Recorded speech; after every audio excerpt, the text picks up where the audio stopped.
Thank you, Jim and Don and Heather, and congratulations on your milestone of 25,000. That's big for the webinar attendance. So congrats on all of that, and thank you once again for having me. Today's topic, as introduced, we're going to be talking about not just rogues in the wireless environment, but also the evolution. Wireless has been out for a couple of decades now. Rogues have been there since day one, and they have evolved. Big topic, hard to talk about, end to end in the short time we have, but hopefully we can get the juices flowing and provide at least some good thoughts to take away today. So let us roll forward. I typically don't spend a lot of time on the about me slide, but I do just want to point out a couple of things. The 25 years I've been doing this now, and then also the CWNE. In both of those, you don't get to the CWNE without doing the Certified Wireless Security Professional. That's one of the milestones to get there. That is a class that I've taught, I've contributed to the study material. I've had a special kind of passion, if you will, about wireless security through the years. I've been on incident response teams for different organizations, taken ethical hacking, which was a fantastic class with Joshua Wright. Done a lot of playing, a lot of experimenting, a lot of demonstration of just how bad different security things are. I don't consider myself a really good hacker type, but boy, it fascinates me, and there's nothing more satisfying than pulling off one of these security attacks that you read about, even if it's only in a lab. So this is an area that I really enjoy studying. I enjoy educating on, contributing to policies. When we talk about rogues, this is one of my comes from one of my very whatever you want to call it, favorite parts of wireless. We'll leave it at that. So again, we're going to talk about rogues, where they were in the beginning, how far we've come, and I can't help but wonder if maybe anybody, I have to rhetorically ask because we're not talking to the audience, but if anybody knows what that little guy is, and I'll answer that question. That goes back to my days in the Air Force. That's Spooky, and he was on the nose of various reconnaissance and electronic warfare planes. In my case, it was the F-4G Wild Weasel.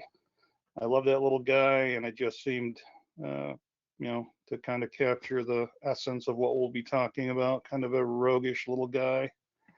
So, staying on topic.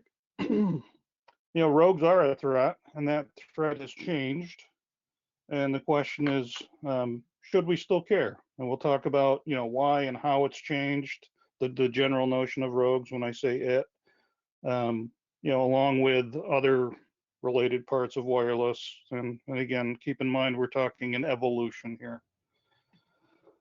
When we go back to the beginning, and this is a definition you'll find when you start studying, CWSP or any of the other wireless security things you might study, and rogues come up, it'll be something akin to, the definition will be something akin to an access point put on your network by someone who doesn't have the authority to do so. I phrase that from my own understanding of the topic, but the key points there are, it's an access point, it's on your network, and you didn't put it there. Maybe it got put there using your SSID. Maybe it got put there with a different SSID. In my opinion and in my understanding, and I'd love for somebody to educate me if I'm wrong, there is no real official definition of what a rogue is. There's kind of an industry accepted definition, and it's kind of one of those concepts that they, whoever they are, agreed upon. The loose and vague they. Well, that's what they say. But that's the definition we're going to work off of today. Now, who would do such a thing? Who would put an access point on your network without being authorized? Well, back in the day, I do remember very well when wireless was not pervasive. and you'd have, you know, organizational units that wanted wireless, and the organization was moving too slow, so they put in their own. I can kind of sympathize way back when. You know, and again, we need it. I'll put it in. I'll save the IT group from the hassle of doing it.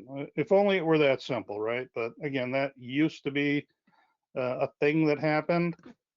This is one that I do see even to this day. You know, your network doesn't support the thing I want to use, so I will remedy it by putting in my own. Does that ring familiar to anybody? Usually either of those violates policy, you know, whether it comes from ignorance or whether it comes from somebody, you know, trying to be a jerk or doing something bad. Quite possibly it was done for nefarious purposes. A couple of the concepts, you know, associated with rogues are the evil twin or the man in the middle. Either one, you know, you stop at their network that looks just like yours and you open yourself up for bad guys to basically harvest your credentials, see what you're doing, get your traffic, and, you know, extract everything they can out of it. That's a kind of a classic application for rogues. Or, you know, I sneak in, I'm the copy repair guy, as far as you know, and I'm not there to fix the copier, I'm there to put a rogue on the network. And my whole goal of doing that is to broadcast your internal network out into the parking lot where I can come back later and listen in and, you know, sniff and snoop and, you know, same deal. I'm trying to get the goods out of your network, and really I have no right to. Arguably, back in the early days, the notions of, you know, overall security and segmenting the network and compartmentalizing things and two-factor and protecting all kinds of stuff in all different ways, it was a lot more anemic back then. But regardless, you know, the stakes were high then. A lot of lessons were learned. Arguably, the stakes are even higher now. A lot more people on wireless, and wireless has become a lot more mission critical. This was, I don't expect you to read the whole thing. I'll just, you know, real quick. This was an RSA conference related article. A bunch of security professionals went to a conference and they got owned. They fell for rogues, and, you know, we managed to lure 2,456 people into connecting, and they basically, you know, fell for our trick. And the point of showing you this is that it happens even to the best of us. It's so easy to fall down the rogue rabbit hole, even if you know better. So it's a topic that just doesn't cease to be interesting. But since the early days, you know, my question is, what's gotten better? You know, kind of fast forward to today's rogues. Overall, you know, a lot of the old security protocols, thankfully, have fallen away. And what we're listening here really doesn't specifically have to do with rogues. It's just kind of a getting us to the point where we can talk about today's version of rogues, but just kind of showing you that the whole landscape is kind of improved in some ways, but not so much in others. We have new security protocols that are a lot better than what we used to have. Arguably, you know, everybody, even the non-technical people, are generally more aware of, you know, security and the importance of not getting your data stolen, and, you know, not wanting to be the person who's a target of a breach. One of my favorites, you know, good security policies. Even small businesses and, you know, companies without a lot to steal, almost everybody is recognizing, by golly, we better have some kind of rules and policies in place to guide how our networks are used, and, you know, how devices come onto the network, et cetera, et cetera. The notion of segmentation, you know, wireless can only get to certain things, or to get to certain things, you have to jump through a lot more hoops. I mean, the overall notion, broad notion of segmentation, thankfully has gotten a lot more pervasive. PCI has come along, and that's done a lot for the credit card world and those who process credit card. HIPAA is also another, you know, regulatory example. I just didn't choose to list them all. Detection has certainly gotten better, whether it's with an overlay or whether it's with the built-in that your wireless network natively gives you, if you have one that gives you those. Basically just the ability to detect things that shouldn't be there has gotten better. Excuse me. The notion of auditing and pen testing more frequently, and by people who actually know what they're doing, companies who actually know what they do or know what they're doing, that has gotten to be far more of a thing that we see. The sheer fact that there's more wireless, our networks have gotten bigger, and we're covering all of our nooks and crannies, and we're not leaving dead spots that people are tempted to fill in on their own. That alone reduces the temptation. And device management, how we manage devices, it's quite possible. I've seen at least one case in my own organization where the specific machines are configured so they can't even see SSIDs that aren't the ones that they're meant to connect to. So device management has contributed to not just rogue avoidance, but a lot of other positives. All that being said, yes, things have generally gotten better, but there, remains some problems, or at least some concerns. People, boy, if we could only get rid of people, wouldn't networks be great? If we didn't have any clients, networks would be wonderful. Unfortunately, people still do silly things. I can come up with a policy that's just absolutely fantastic. Like the gods themselves wrote this policy. It's perfect. It covers everything. But if I can't communicate it to people, it's worthless. And communicating policy can be extremely difficult, and it gets even harder depending on the nature of the organization. We still have the fact, like I mentioned earlier, your wireless network doesn't do what I need it to do. Therefore, I'm going to put in my own thing. That doesn't go away. The ability to hack, the ability to be a bad guy and do attacks like rogues has gotten commoditized. You can buy a little appliance or build a little appliance if you follow a quick checklist, and all of a sudden you're in the hacker game and you're a rogue. And that software I mentioned earlier, the Yesiger, which is German for yes man, built into the Pineapple device. And I don't want to sell pineapples because there's different variations of that. Kali Linux is another one that you can get. But basically the ability to just get something or build something and get into this game where you are a hacker for relatively cheap or no cost if you've already got the right device, that has only gotten worse. When we talk about doing things like cracking web keys or whatever, rainbow table, operations, the fact that our computers are getting better accelerates your attack capabilities, means you can crack and hack and do things faster than we used to be able to.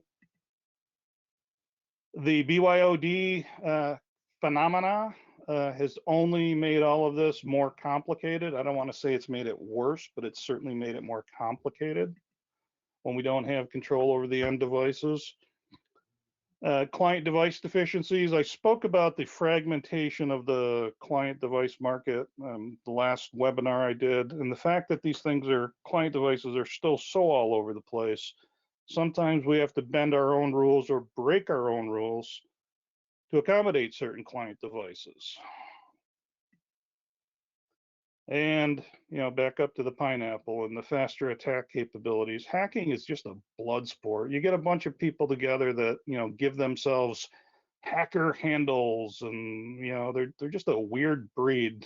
Go to a conference with some of these people, and the things that they're passionate about are terrifying. It truly is a blood sport. And at the end of it, because we're dealing with wireless, the fact that our physics is still in play, RF is pretty fragile. 802.11 is kind of robust, but RF itself, has fragilities. You still have things that can happen with the RF that can be problematic. So we've come a long way in some regards. In others, some of these problems will never go away, at least not in, any of our lifetimes. So let's get to what I'm saying a modern rogue looks like. I told you what the old school rogues are. Gone are the days of being able to, or a lot less easily found are consumer APs. Anymore, you're going to get a router. If you're sticking something on the network, it's probably not going to be an AP, it's going to be a router. A lot of ways of doing soft APs, very easy to have your workstation be an access point. You can run a hotspot between Apple devices pretty easy. Those are what I'm calling soft APs. And those are actual, they're serving clients and they're not under your control and they're in your environment. The Pineapple type devices, they are just multifunctional access points and routers in and of themselves. You get the right one or build the right one. You can control it remotely. That's kind of terrifying. You can carry these things. I've seen them, the case studies where a Pineapple type device was put up on a rooftop by a drone, it's battery powered, get a couple hours out of it. Put a hotspot up on that very important floor where all the execs are and see who you can get the bite on it, on a ledge or a rooftop. Because it's wireless, you can insert a signal into a building next to yours or a building half a block down if you've got the right antenna. So all of that is kind of old school overtones, and none of it is particularly newsworthy if you've been in wireless any amount of time. But also these days we have the hotspots, the cell phone, 4G, 5G, 3G, whatever, the hotspots. And those are going to be present in a lot of our environments, unfortunately. So at the bottom of the slide, I say, hey, if they're not on your LAN, the old definition says it's got to be on your network. Are they still really rogues? This is where the religious debate starts. Some people cling to the old definition and, that's a rogue. Forevermore, that'll be a rogue. In my mind, if it's RF and it's a cell and it's in my environment, it is minimally rogue RF, right? We're dealing with a 20-year-old definition of rogues. It may not be on your LAN, but you certainly still have rogue RF, okay? And some of you are probably thinking, but it's unlicensed. We'll get there. You still have security concerns, even if it's not on your LAN. Security concerns aside, somebody's knocking on my door, so I'm distracted here. Security concerns aside, how much time and money did you put into building your wireless network? All of your tools, your IB Wave, your Ekahau, your Tomasoft, you've got the tools, you've got the training, just to get or you paid somebody to do it all, just to get your wireless network to where it is today. How much time and money have you put into that? If you're doing voice over IP or you're doing hospital operations, the hospital equipment using Wi-Fi, just a couple of examples. How critical is that to your business operations? Back to the fragility of RF. And would you just throw the door open for any other form of interference and just welcome it and, kind of take a defeatist attitude and say, yeah, okay, well, there's nothing I could do. It's all unlicensed, so be it. You're probably not likely to, or if you do, you might want to rethink your posture there. Certainly some circumstances are more prone to hotspots than others. And when I say hotspots, I'm still working off the premise that hotspots can be rogues. Airports, I'm as guilty of this as anybody. There are some places where I just don't trust the incumbent wireless. And that's what makes all of this complicated. We're not going to get to the end of the slides and say, here's the answer for all of this. It's just not going to happen. This is more to provoke thought and discussion and just to paint the picture of how complicated all of this is. So you got airports, you got hotels, right? you've got circumstances where any of us are probably likely to whip out our unlimited data plan hotspots and use that rather than the wireless that's being provided for us because we just don't trust it. Or it's been designed crappy, but that's its own story. In my environment, we give out a really good guest network, and we ask everybody to use it rather than their hotspots if you're not on our production secure network, etc. But Red Cross does blood drives. They will come on site and they set up 6 to 8 hotspots in the middle of very dense wireless environments, and that's what they do, and they just don't care. That's their operational model. We're never going to change it. They do great work. They're not going to change. I think their technical expertise is pretty thin, and this is just works for what works for them. So in that case, it's like, okay, there's nothing we can do but live with it for a day. So again, some hotspot or some circumstances more prone to hotspots than others. A quick look at, this is from a Cisco wireless controller, just a quick look at a random hotspot. I randomly pulled up one just to show you some of the damage they can do. Actually, I was dealing with this one today. This is a repeat offender. But look at the channel width, how many floors under AP name. There's a building and then a floor number or a floor designator. So this is on 3 different floors. We're feeling this one rogue, and then if you go to the end and look at the signal strength and SNR, these are not weak devices, unfortunately. Wide channels, very strong signals. This is what we're up against, and this is why it's worth talking about. Again, what if we had voice over IP going on in this environment? What if we had some other, quote unquote, very important wireless application? This thing is going to be felt. Now back to that notion of it's unlicensed, right? The FCC says you gotta accept it. I don't accept that. I don't accept that as stated. You still have policy. You still have rules of employment. You still have things that you can do or try to do to dissuade rogues, and that is whether they are on your LAN or just an island of RF, disruptive RF that's within your borders, right? I'm not saying you can de-auth them, and I'll say a little bit of that, a little bit more on that in a little bit. That's a whole other discussion.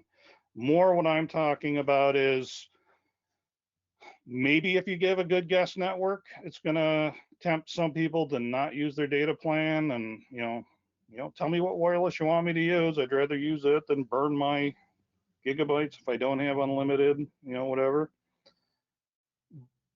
Absolutely, you don't have to allow things to be connected to your wired network. That would just be insanity to let anybody walk in and just plug in and do whatever they want, especially if it's a router or whatever.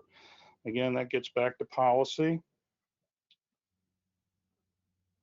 There are, I'm sorry, I didn't mean to jump off that slide so quick.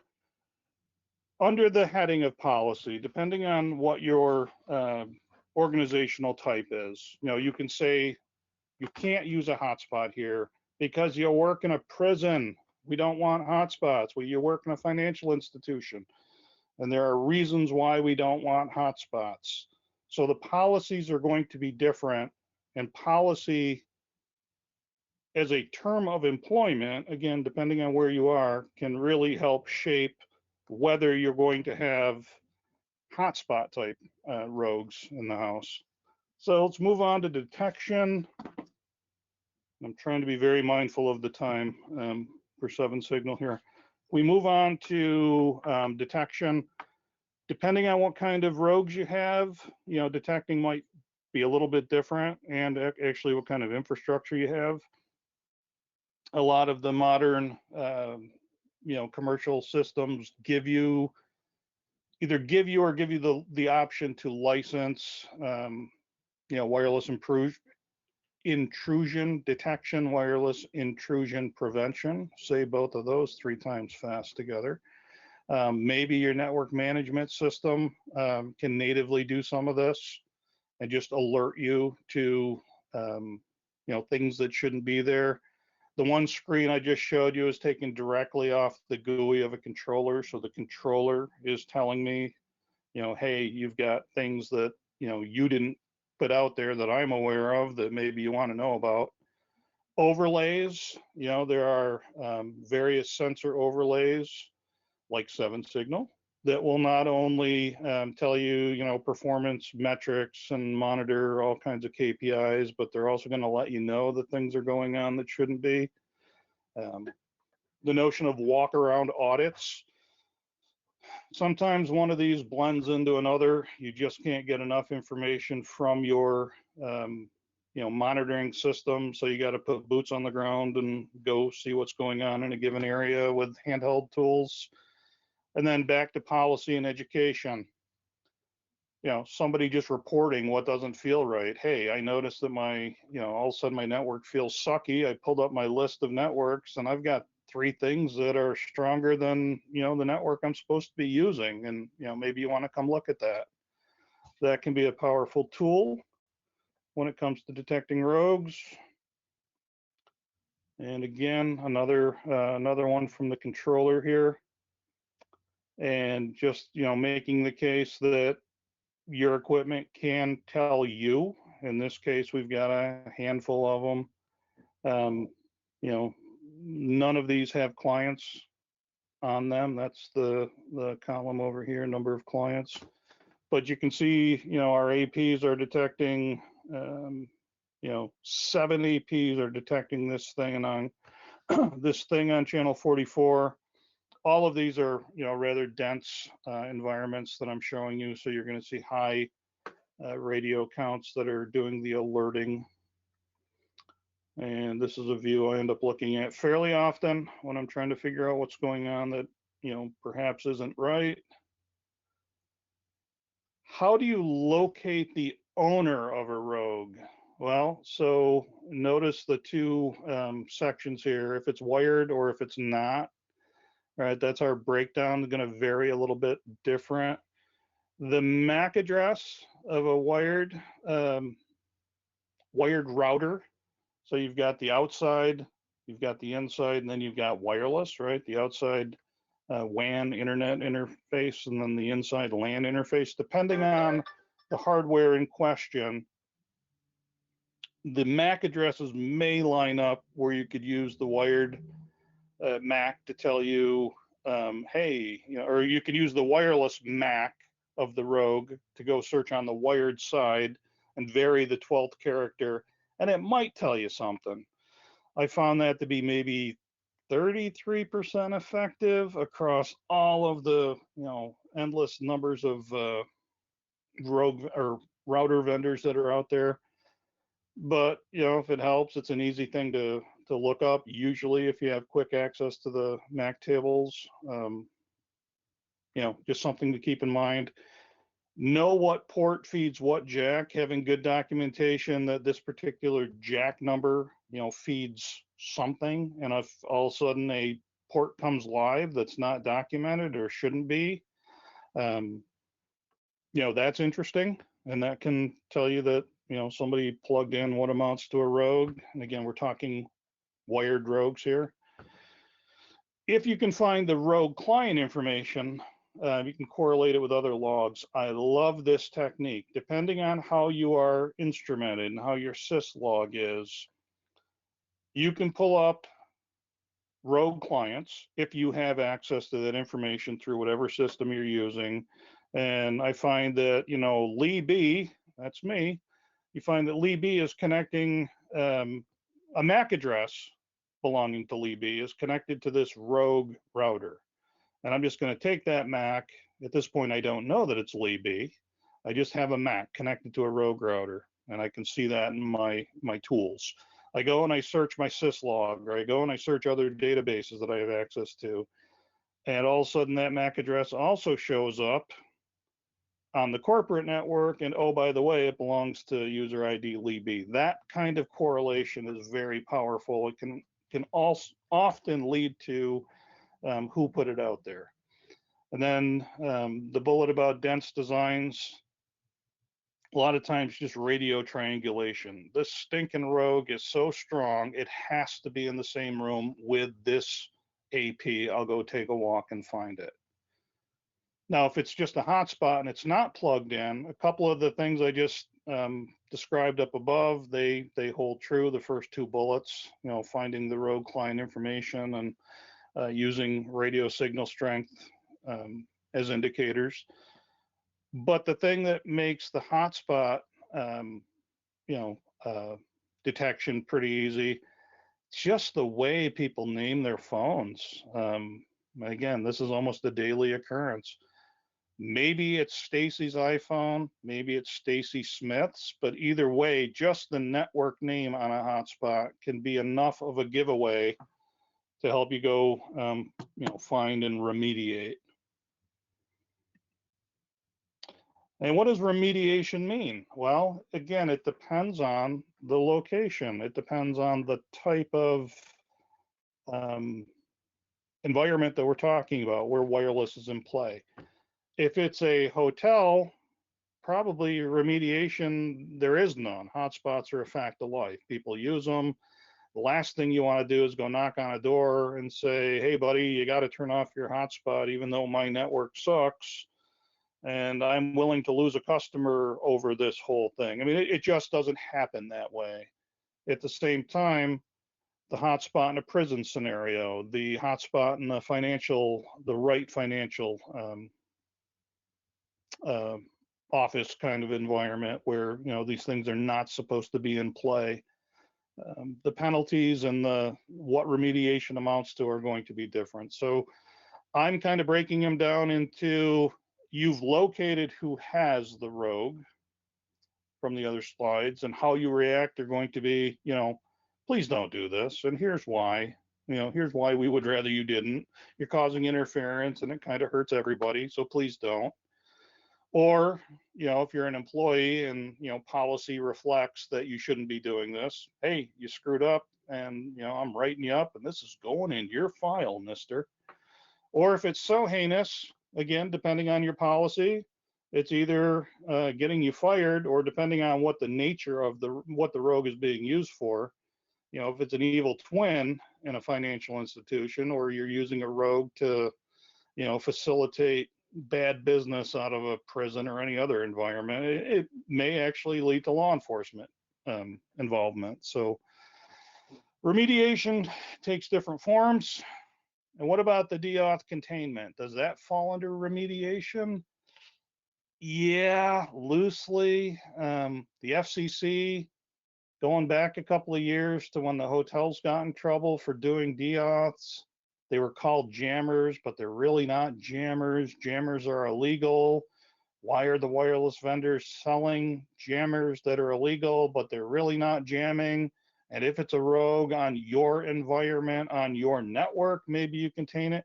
You can contain it. That whole thing is such a mess. If you're going to use DAuth, it's really a chance that you're taking as part of your remediation strategy. It's just a mess. Do your homework, make up your own mind whether it's something that you want to be, you know, using. Do you involve your security team? We're the network people. Do we involve our security team? Well, like everything with wireless, the answer is maybe, you know, perhaps. It depends. You know, if you have an iron-clad policy about no rogues, and one pops up, yeah, I would expect the security team to be involved, because your policy is that strong for having no rogues. If it's simply an RF nuisance, then it kind of falls under the, hey, would you guys please not do what you're doing that is an RF nuisance? And the security people just aren't going to care. There's no teeth in the policy to enforce anything. You know, is it impacting operations? Yeah, maybe you're going to involve the security people. If you've told somebody, asked somebody not to do it, here's why. And with what you're doing, I can't get video out of my police patrol cars. And I've asked you 5 or 6 times, you know, if you have a situation like that, maybe you involve the security people. And then in any case, if somebody pops up an evil twin, or you've got evidence that maybe this feels like a man in the middle by duplication of SSIDs, that's not one you want to sit on either. You're going to want to involve the security team there.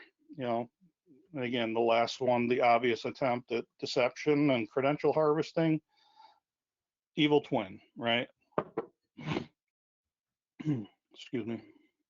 So there are some cases where security, you're going to want to, get with them, and other cases not, and everything in the middle.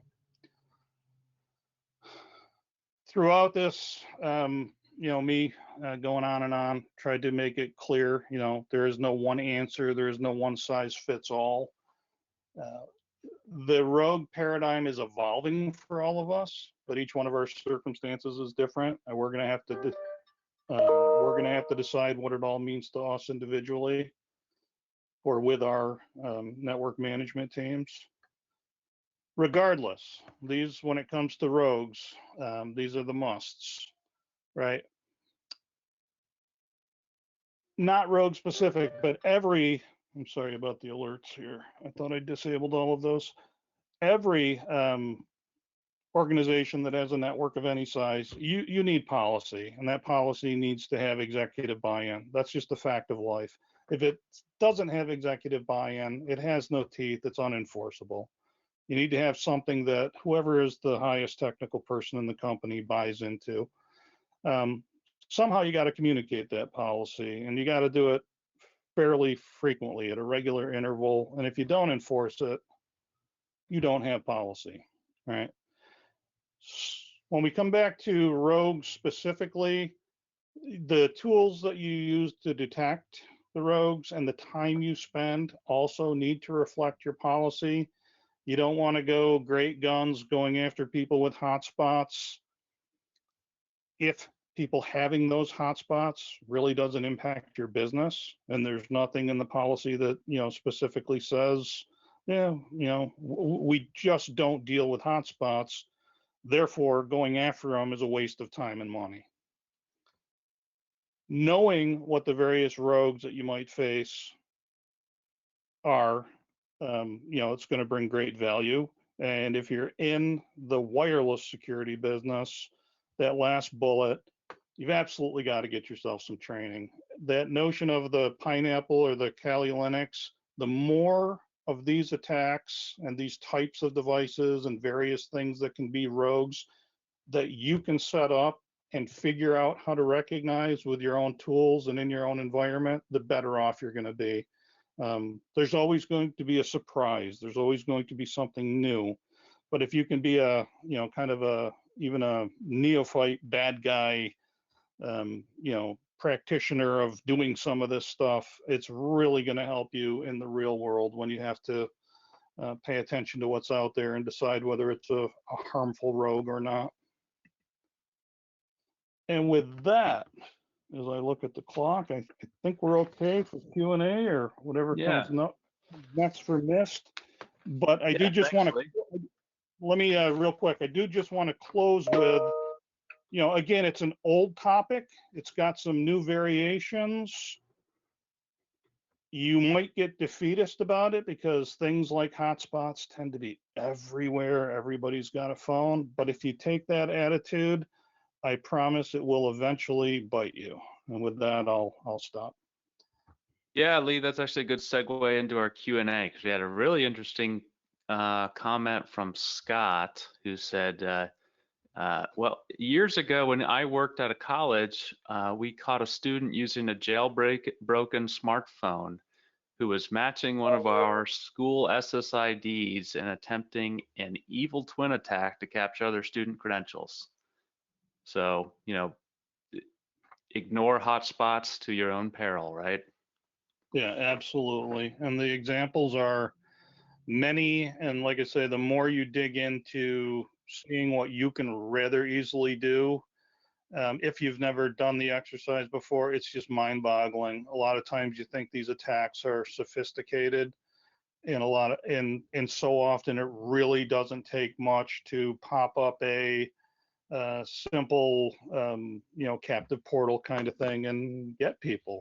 It's just, Yep. it's astounding to see it in action.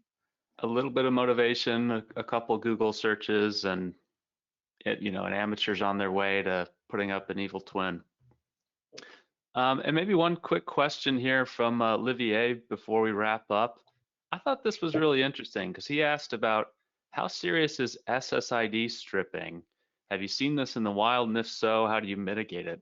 I got to be honest, I'd never heard of SSID stripping, so I went and looked that up. It's a newer technique where the over-the-air SSID has special characters, weird Unicode emojis or whatever, that are parsed differently by the client that receives them. So over the air, your Rogue has a different SSID than your corporate SSID, but on that client device, it looks like the same SSID as your corporate SSID. So it's sort of a way to do an evil twin without actually over the air using the same SSID. Really interesting attack, and I just put a link in the chat to the research that's gone on just recently here in the last couple of weeks around SSID stripping. Is that new to you too, Lee, or have you seen that out there? I want to say that I have seen the capability to detect it in like really high-end IPS systems, and these are going to be overlays, and these are going to be things that cost a lot of money, and not naming vendors, but there's only so many IPS systems out there. I'm pretty sure that was one of the bullet points as a differentiator, and we can detect that. But as far as like most tools, it is a fascinating concept. I'll absolutely agree with that. And I don't think most tools that you're going to get without a lot of licensing are going to be able to provide a lot of insight into that. But at the same time, it's still RF, right? You still might be able to tell that something is there that doesn't belong, even if you can't read the Unicode or see the stripping. Generally, you can tell that that thing does not belong there, even if you got to take a walk and somehow figure out that this thing doesn't belong. If you're paying attention, there may be other indicators that will help you at least know, like I say, something isn't right here, even if you're not addressing the stripping itself. And I know I'm not being very eloquent about it, but I also don't want to. I'm trying to be brief for you. Mm-hmm. Yeah, you might in your normal Rogue detection, you might see something that kind of looks like your SSID, but then there's a bunch of just weird characters that you wouldn't expect to see there. That would be a sign of that to look out for.